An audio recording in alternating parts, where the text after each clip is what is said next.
Introdução para explicar a situação para o público. O Jornal Nacional está iniciando agora como eu disse, que é a última entrevista da nossa série com os principais candidatos à presidência.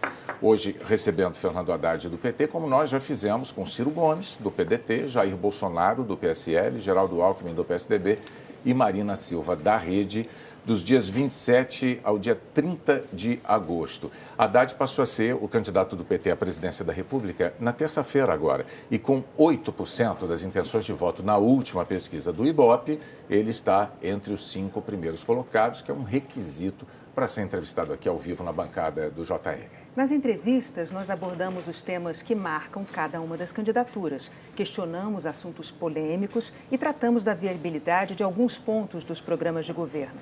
Na semana que vem, os candidatos mais bem pontuados pela pesquisa Datafolha mais recente, que nós vamos mostrar aqui também daqui a pouco, também vão estar no Jornal da Globo. Bom, o tempo total desta entrevista é de 27 minutos e não pode ser ultrapassado, porque foi esse o tempo dado a Ciro Gomes, a Jair Bolsonaro, a Geraldo Alckmin e a Marina Silva. Ao fim desse tempo, o candidato ainda vai ter mais 1 minuto para dizer que Brasil ele quer para o futuro. E o tempo começa a ser contado a partir de agora. Renata.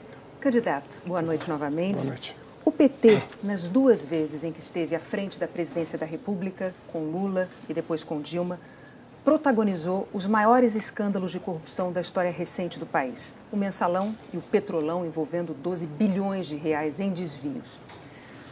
Nem Lula, nem Dilma, nem o PT jamais fizeram uma autocrítica.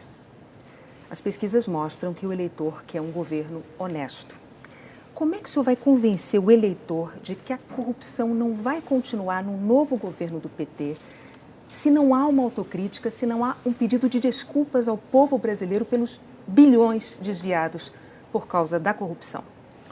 Bom, boa noite, Renata. Boa noite, William. Boa noite, telespectador. Boa noite, presidente Lula, que milhões de brasileiros gostaríamos de ver nessa cadeira concorrendo na corrida presidencial. Eu divido essa questão da corrupção da seguinte maneira. Eu acho que há 2 governos possíveis em relação à corrupção. Um governo que fortalece as instituições que combatem a corrupção, Polícia Federal, Controladoria Geral da União, Ministério Público e Poder Judiciário, e governos que enfraquecem essas instituições. Na minha opinião, os governos do PT foram os que mais fortaleceram as instituições que combatem a corrupção. Mas, de fato, candidato, independentemente, com relação a isso, independentemente de ter fortalecido ou não, o fato é que integrantes do governo do PT foram pegos em atos de corrupção pelos mecanismos de controle anticorrupção, independentemente de quem os fortaleceu ou não. Isso é fato. Eu volto a repetir, será que uma autocrítica, um pedido de desculpas, um meia-culpa mesmo ao povo brasileiro? Minha resposta. A corrupção na Petrobras, isso no depoimento de vários delatores, testemunhas e colaboradores, ela data de tempos muito remotos, ela remonta à ditadura militar. E todos foram unânimes em dizer que é de muito tempo. Se você não fortalece os mecanismos de combate à corrupção, você não descobre a corrupção. O papel de um governo é, sem tomar partido, sem proteger amigos, sem perseguir adversários, é fortalecer esses mecanismos. E a própria Polícia Federal, o próprio Ministério Público reconhecem que os governos petistas foram os que mais apoiaram essas instituições. Bom, o senhor mencionou a Petrobras, mas é fato, todas as investigações da Lava Jato apuraram isso, e as nomeações de diretores da Petrobras passavam, sim, pelo presidente Lula, pelo então presidente Lula. A gente sabe, inclusive, que Renato Duque era, dentro da Petrobras, segundo a Lava Jato, responsável pela propina do PT. O presidente Lula se encontrou com Renato Duque no aeroporto de Congonhas para falar sobre as denúncias de corrupção. Ele confessou isso, né? Renato, deixa eu te explicar como é que funciona o governo federal. É muito importante para o telespectador entender a complexidade do governo federal. O presidente da República, ele escolhe o presidente da empresa, ele escolhe os membros do conselho, a quem ele convida, com participação, inclusive, da iniciativa privada, mas é muito difícil para um presidente se imiscuir em assuntos assim, de cada diretoria, tanto é que os diretores da Petrobras não despacham com o presidente da República. Por que o presidente Lula se encontrou com Renato Duque no aeroporto de Congonhas? Depois de deixar a presidência, em função de um rumor. E Dilma Rousseff era presidente do Conselho de Administração. Sim, que afastou Renato Duque quando tomou posse, a partir de um rumor de que ele poderia estar envolvido num esquema de propina. Esses diretores todos já tinham sido afastados. Então, eu não estou aqui querendo dizer que não houve falha na fiscalização da Petrobras, porque o papel de um governo é também, não só... Falha de quem, candidato? Desculpe, falha de quem? Para essa corrupção graçar dentro da empresa? Deixa eu te responder. A administração pública, ela avançou muito, a administração direta e indireta. As estatais, eu considero que ficaram mais desguarnecidas. Mas o fortalecimento dessas instituições desbaratou uma quadrilha que foi posta na cadeia. Inclusive os empresários que participaram da corrupção, esses infelizmente já saíram. Mas, candidato, eu penso que foram muito beneficiados. Me permita fazer uma observação que é importante. Lei, foram muito beneficiados pela lei que permitiu que, às vezes, uma delação acompanhada sem provas pudesse gerar um benefício a ponto de um corruptor, confesso, já estar gozando da liberdade e do seu patrimônio. Candidato, vamos colocar as coisas nos seus devidos lugares. O senhor já disse em entrevistas anteriores, né, que o que aconteceu em relação à corrupção foram atos de indivíduos e não do Partido dos Trabalhadores como organização. O Ministério Público tende a discordar dessa sua afirmação, por quê? No levantamento do próprio Ministério Público, quando a gente olha aqui a lista, a gente vê entre presos, condenados, investigados e réus na Lava Jato, o que é que tem do PT? Tem 2 ex-presidentes da República, Lula e Dilma. Tem 11 ex-ministros. Desses 11 ex-ministros, tem 2 ex-ministros da Fazenda, Guido Mantega e Antônio Palocci. Tem 4 ex-presidentes do Partido dos Trabalhadores, eu posso nomeá-los, se o senhor preferir. Tem 3 tesoureiros, ou seja, os procuradores, diante dessa situação, eles dizem o seguinte: não havia ali atos isolados, o que havia ali era uma situação sistêmica, organizada. Eu gostaria de saber como é que o senhor se contrapõe a essa evidência. Olha, na verdade, o financiamento empresarial de campanhas criou uma série de brechas que permitiram a pessoas, algumas tentarem ajudar o partido de forma irregular e outras enriquecerem pessoalmente. Agora, eu não condeno ninguém por antecipação. Você citou pessoas que já foram, inclusive, excluídas de processos penais. Eu citei pessoas delas que estão presas ou condenadas, ou que são réis, ou que foram investigadas. Vamos falar de um nome conhecido. A presidenta Dilma não é ré em nenhuma ação que eu tenha conhecimento. Você tem conhecimento de uma ação ela é investigada, candidato. Não, mas espera aí. Presos, condenados, investigados. Investigado. A Rede Globo é investigada. Mas não, a Rede Globo não é essa a questão, não, candidato. É o senhor se apresenta aos eleitores brasileiros como candidato do Partido dos Trabalhadores. Me permita. O senhor se apresenta como candidato à presidência da República pelo Partido dos Trabalhadores. O Partido dos Trabalhadores tem esta lista imensa de integrantes envolvidos na Lava Jato de alguma maneira. Alguns estão presos, outros não estão, são réus, outros são investigados. Esta situação não é criada pela Rede Globo Televisão, nem pela mídia, nem pela imprensa. É uma situação dada. Eu estou oferecendo ao senhor a oportunidade de se contrapor a esta evidência, porque o senhor diz que petistas erraram, não o partido. E o Ministério Público diz que havia uma organização, um sistema de corrupção que integrava essas pessoas. Eu estou voltando à sua pergunta. Você citou a presidenta Dilma Rousseff. Ela não é ré em nenhuma ação. Investigada, candidato. Mas, conforme eu disse, hoje nós estamos num momento em que muitas pessoas são investigadas e muitas estão sendo absolvidas. Outras tantas não. Outras tantas não. Então você tem que individualizar e cada um pagar pelos seus atos.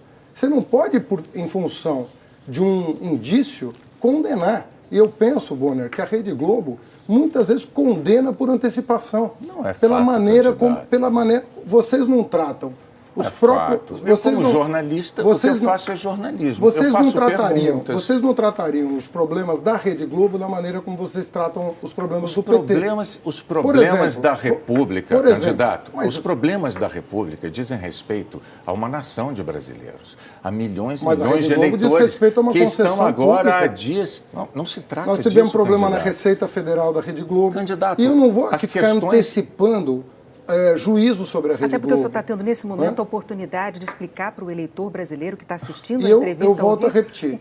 Eu entendo que a situação é muito diferente. Eu discordo da sua afirmação de tentar envolver, por exemplo, a presidenta Dilma, pelo fato de que... candidato. Mas é natural. Qual é a pessoa que hoje está na vida pública que não está investigada?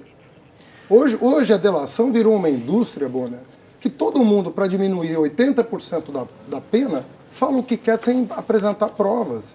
Você acha isso correto? Uma pessoa pega 20 anos de cadeia, faz uma delação, não apresenta nenhuma prova, a pena cai para 4 anos e a pessoa vai para a prisão domiciliar, gozar do seu patrimônio intacto, enquanto os trabalhadores da empresa estão demitidos. Vamos lá, candidato. Além de criticar as delações... Em nenhum lugar do mundo funciona assim. O Brasil melhorou muito a posição dele no ranking internacional de países que Graças à legislação aprovada pelo PT. Combatem a corrupção. Graças à legislação aprovada pelo PT. A mesma que colocou petistas nessa situação. A mesma que colocou tucanos. Eu gostaria de mover a entrevista adiante. A mesma que colocou tucanos, a mesma que colocou PMDBistas, a mesma que colocou pepistas. Vários integrantes de partidos aliados ao PT, então, enfim. E da oposição também é Mas fato. o senhor, além de fazer críticas às delações, o senhor da maneira como estão sendo processadas. O senhor e outros integrantes do seu partido criticam também o judiciário.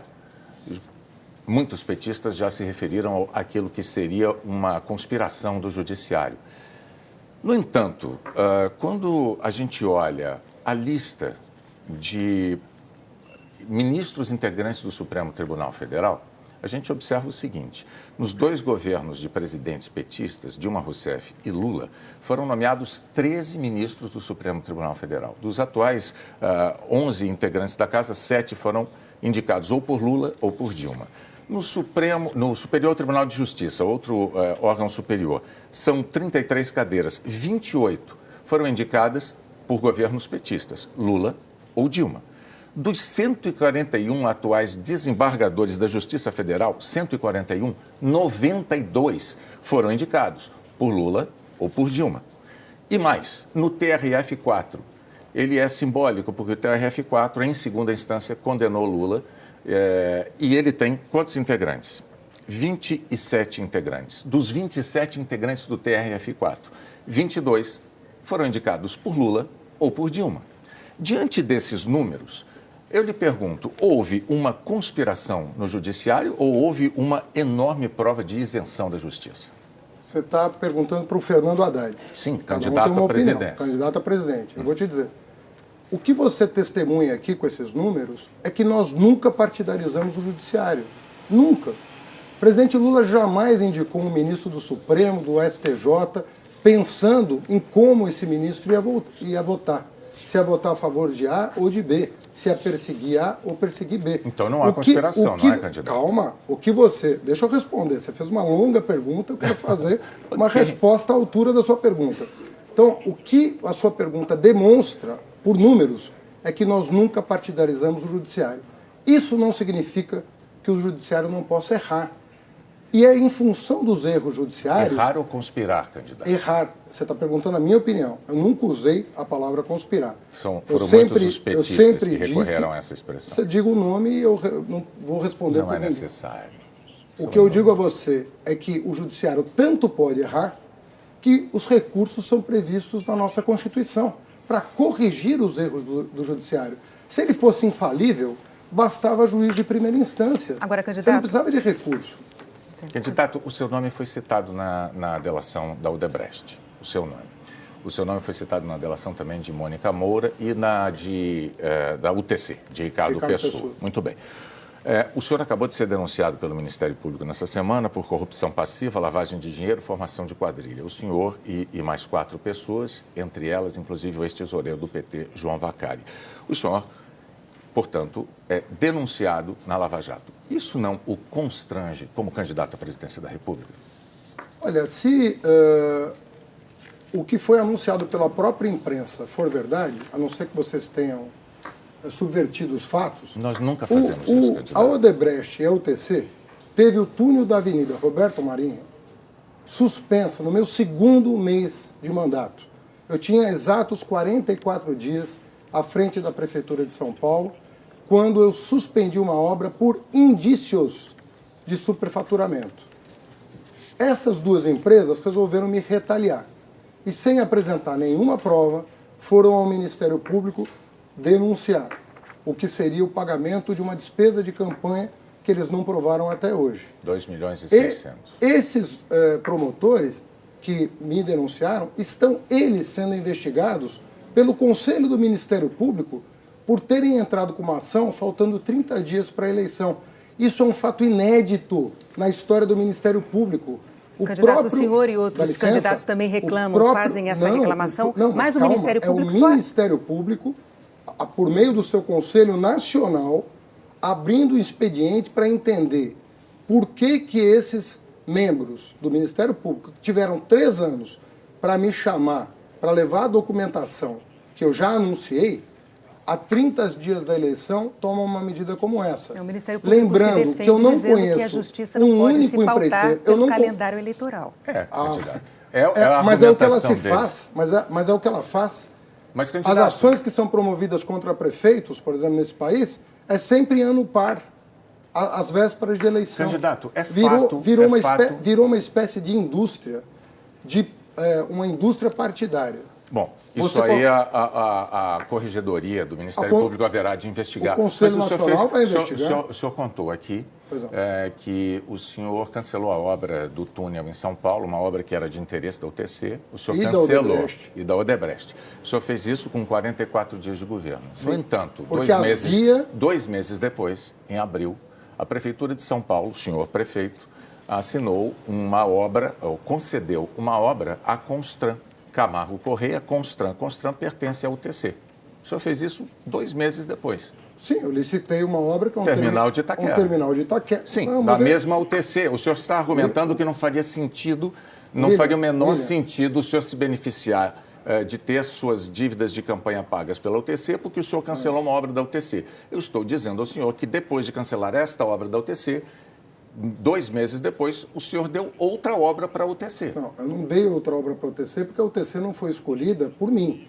Foi escolhida por o secretário que licitou a obra por meio de uma comissão de licitação. E essa obra que você se refere não tinha, na época, e não tem hoje, nenhum indício de superfaturamento. Você cancela a obra com indício de superfaturamento, o que só foi comprovado... Foi a UTC que tocou a obra, não no consórcio não, Camargo Correia. Não, era 70% Constran, 30%. Senhor. Constran, candidato. Constran William, é um braço da UTC. O consórcio era 70-30. 30 Constran, de quem? 30 Constran, 70 Camargo. Constran, UTC. Agora, detalhe. Na confissão da UTC e da Odebrecht, eles só assumem o superfaturamento justamente na obra que eu cancelei. Sabe quantos milhões nós deixamos de gastar a mais nessa obra que foi suspensa e nunca retomada? 300 milhões de reais. Candidato, sabe quanto que nós economizamos desbaratando a máfia do ISS, que envolvia todas as construtoras de São Paulo com os fiscais da prefeitura? 500 milhões de reais. Você sabe quanto que nós poupamos com a inspeção veicular que a Controlar tinha na cidade de São Paulo? Candidato, agora, desculpe, eu acho que o Boni já está satisfeito com... O senhor já respondeu a pergunta dele. Mas eu não estou. Sim, mas é que a entrevista tem que andar, candidato, senão, se o senhor quando ficar é sua honra que está em jogo, você decide. Quando é a minha, eu decido. No primeiro ano de gestão, foram 3 esquemas desbaratados na Prefeitura de São Paulo pela Controladoria que eu criei e que o meu sucessor desmontou. Então vamos falar... E, por fim, a Gráfica Paga deu depoimento de que não prestou os serviços que a UTC pagou para a minha campanha. Então vamos... Só isso. Justamente sobre a prefeitura. O presidente Lula indicou em várias eleições, para eleições, candidatos até então pouco conhecidos da imensa maioria do eleitorado. Os analistas costumam até ter um nome para esse tipo de candidato, candidato poste. Indicou em 2012 o senhor para a prefeitura, para se candidatar à prefeitura de São Paulo. O senhor se elegeu. E 4 anos depois, o senhor tentou se reeleger não mais como um candidato desconhecido, mas como alguém que tinha administrado por 4 anos a maior cidade do país. E o senhor perdeu a eleição. Aliás, o senhor foi o primeiro prefeito o primeiro candidato à reeleição da história da cidade de São Paulo a perder uma reeleição ainda em primeiro turno. Ou seja, a maioria do eleitorado paulistano desaprovou a sua administração. Eu lhe pergunto, por que os eleitores devem acreditar que agora, apenas 2 anos depois, de novo, o presidente Lula o indica, isso é um ungido do presidente Lula, como candidato à presidência da República, e o senhor não vai ter, de novo, a administração reprovada pela maioria do eleitorado? Bom, por que o presidente Lula me indicou como candidato a prefeito de São Paulo? Porque, na visão dele, eu fui o melhor ministro do seu governo, tendo saído no dia 24 de janeiro de 2012 como o ministro mais bem avaliado do governo mais bem avaliado da história. O ProUni, fomos nós que criamos, 126 cidades brasileiras receberam universidades federais. Então, por que o senhor perdeu a eleição? Perdão, 214 cidades receberam escolas técnicas. Nós construímos mais de 1.500 creches, compramos mais de 37 mil ônibus escolares com um programa que eu criei chamado Caminho da Escola. Não existe um município do Brasil que não tenha recebido algum benefício do Ministério da Educação. Foi por isso que ele me escolheu para prefeito de São Paulo e eu ganhei do candidato presidencial do PSDB, que perdeu a eleição. Candidato. Em 2016, entrando na sua pergunta, foi um ano muito atípico na cidade de São Paulo. O clima que se criou no Brasil de antipetismo, porque se represou informações sobre os demais partidos, foi enorme. E o que aconteceu em 2016? O Temer assumiu a presidência da República e o Tasso Gereissati, ex-presidente tucano, admitiu ontem em entrevista que o maior erro do PSDB foi ter contestado as eleições de 2014, foi ter aprovado pautas bombas contra o governo da Dilma e ter embarcado no governo Temer. Então o senhor está dizendo que os eleitores não sabem votar. Em 2016... Eles puniram o senhor com a não eleição. Em 2016, esse país tirou uma presidenta legitimamente eleita do poder, colocou o Temer, que atraiu com um programa completamente diferente, e elegeu o João Dória na Prefeitura de São Paulo. O senhor atribui a isso a sua derrota eleitoral, pergunte candidato? Hoje para os eleitores de São Paulo o que eles acham do meu sucessor. Pergunte aos brasileiros o que eles acham do governo Michel Temer. E aí você vai saber o que aconteceu em 2016. Candidato. Aconteceu uma indução a erro. Então, esta indução a erro foi um erro do eleitor. O eleitor foi induzido a erro. Então, o senhor disse que o eleitor votou errado. Ele votou errado. Ele votou com as informações que ele tinha. Tá, mas as informações que ele tinha é de que o PSDB era de Santos, o PMDB era de Santos, o PP era de Santos e o demônio do país virou o PT. E o petista... E isso se provou errado. E o petista Fernando Haddad, quando candidato à Prefeitura de São Paulo, fez uma série de promessas e não as cumpriu. Eu lhe pergunto se as promessas que o senhor não cumpriu não teriam tido um peso grande nessa sua derrota eleitoral em primeiro turno na tentativa de reeleição. Vou exemplificar. O senhor prometeu construir 55 mil moradias e entregou 15 mil. O senhor prometeu construir 43 unidades básicas de saúde. O senhor entregou 12 de 43. No fim do seu mandato, havia quase 500 mil de paulistanos, 500 mil pessoas, esperando para fazer um exame médico. Essa fila era uma fila de 500 mil de paulistanos. Na área da segurança pública, o senhor prometeu contratar 2.000 guardas civis. O senhor entregou uma contratação de 600. Prometeu 2.000, entregou 600. O senhor não cumpriu promessas como prefeito de São Paulo. Muito bem. Por que o eleitor haveria de imaginar que o senhor virá a cumprir as promessas que faz como candidato à presidência da República? O meu plano de metas, William, tinha 123 metas. Eu cumpri a maioria delas. Mas o senhor deixou coisas em aberto em saúde. Não, mas... Em saúde e segurança pública. Você me fez uma para pergunta e não está me deixando responder. Não, candidato, eu só não quero que o senhor... Eu viabilizei. O senhor pode se defender e responder, não, só depois de eu fazer esta observação. Pois é. O senhor deixou em aberto promessas na área habitacional, na área da saúde e na área da segurança pública. Por favor, pode responder. Os seus números não estão bem corretos. Eles estão corretos, na área da moradia, não. Candidato, na área da moradia, por favor, nós não vamos discutir números agora, porque eles estão corretos. Eu não vou entrar nessa polêmica, está publicado no Diário Oficial. Isso. No Diário Oficial do município estão os dados. Eles estão disponíveis. Agora, são 123 itens, nós cumprimos mais de 50%, 100% das metas, e 85% ou 100% ou mais de 50% das metas. Detalhe, o PIB brasileiro entre 2015 e 2016 caiu 8%. Eu peguei a maior recessão da história da cidade de São Paulo e entreguei a cidade com grau de investimento. Com grau de investimento. Você sabe o que é o grau de investimento? Sim, senhor. Então você fique sabendo que com a maior recessão da história da cidade, eu entreguei com 5,5 bi em caixa, com 2.200 para pagar.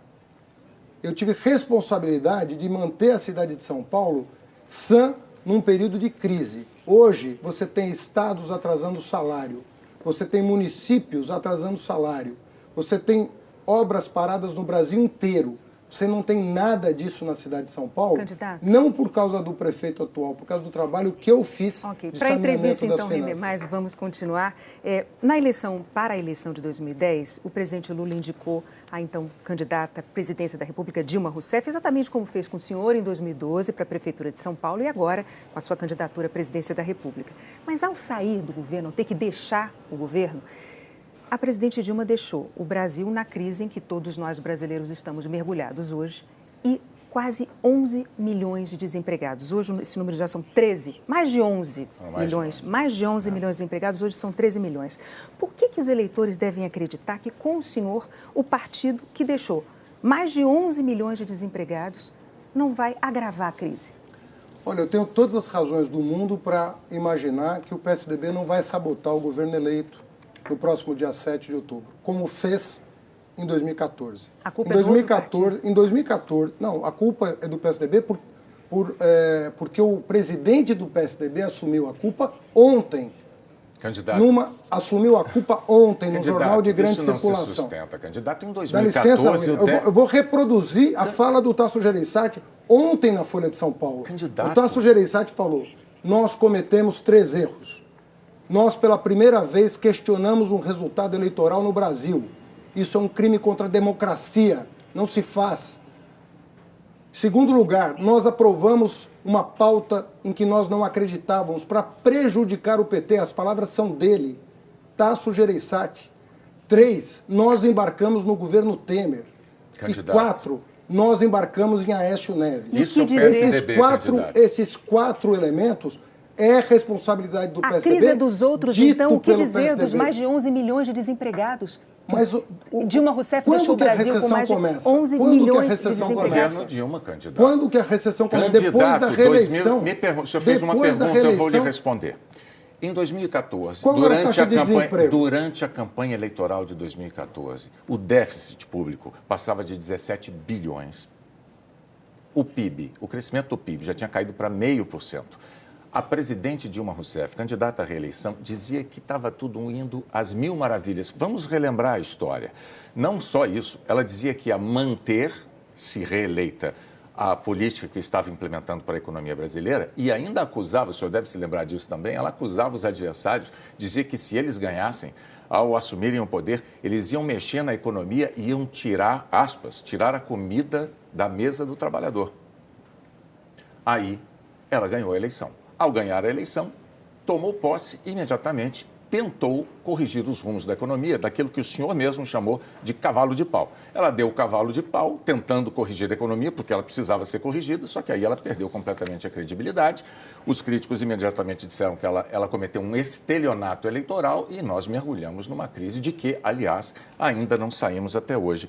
Qual é a dificuldade que o Partido dos Trabalhadores tem de fazer uma autocrítica, de reconhecer a sua culpa, a gestão da economia no ano de 2014 já fazendo água? Sabe qual é o problema? Você Primeiro, você está citando uma entrevista minha em que eu digo os erros que foram cometidos no final do governo Dilma.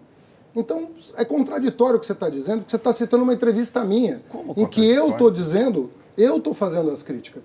Outra coisa é você dizer que a recessão de 2015 e 2016... Você estava culpando dos outros partidos, candidato? Eu estou dizendo que as pautas bomba e a sabotagem que ela sofreu, reconhecida pelo presidente do PSDB, teve mais influência na crise do que os eventuais erros cometidos antes de 2014. Nós tínhamos a menor taxa de desemprego em 2014. Você está falando de desempregado? Pega a série histórica, 4,9% de desemprego em dezembro de 2014. E aí começa o seu Eduardo Cunha, o seu Aécio Neves, a aprovar despesa lá no Congresso Nacional. Despesa em cima de despesa. Para sabotar um governo que precisava fazer um ajuste, mas não para jogar a economia numa recessão, para recuperar a economia, como já tinha acontecido em vários momentos. Como nós combinamos antes, infelizmente, o seu tempo terminou, mas